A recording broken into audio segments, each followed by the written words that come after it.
नमस्ते. हे आहे global engineering and waste मॅनेजमेंटचे फूड वेस्ट डिस्पोजल मशीन. हे आउटडोअर मशीन आहे. हे मोठमोठ्या हॉटेल आणि सोसायटीमध्ये याचा यूज केला जातो. बेसिकली हे मशीन आपलं जे किचन वेस्ट आहे त्याचे डिस्पोज करण्याचं काम हे मशीन केलं जातं.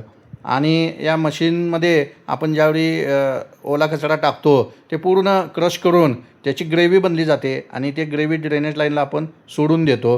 ह्या मशीनमध्ये आपल्याला दोन मेन MCB दिलेला आहे. त्यानंतर लाल आणि हिरवा असे इंडिकेशन दिलेले आहेत.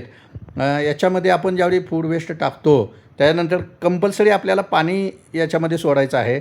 पाणी आणि जे काही तुम्ही टाकलेलं किचन वेस्ट आहे हे दोन्ही मिक्स होऊन मोटरमधून ते ग्रेव्ही बनेल आणि ग्रेव्ही ही ड्रेनेज लाईनला आपण सोडली जाईल. ज्यावेळी आपण मेन सप्लाय चालू करतो त्यावेळी लाल बल्ब लागेल आणि सप्लाय याचा चालू होईल. पण ज्यावेळी मशीनचा मेन MCB आपण चालू करतो त्यावेळीच मोटर चालू होते आणि तुम्ही याच्यामध्ये मग फूड वेस्ट टाकू शकता. ते पाणी आणि फूड वेस्ट हे दोन्ही मिक्स होऊन ते ड्रेनेज लाईनला त्याची ग्रेव्हीच्या रूपांतरित ते बाहेर डिस्पोज होऊन जाईल.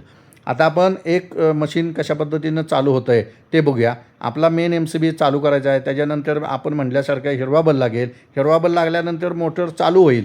मोटर क्रशिंग करण्यासाठी आता ओके आहे.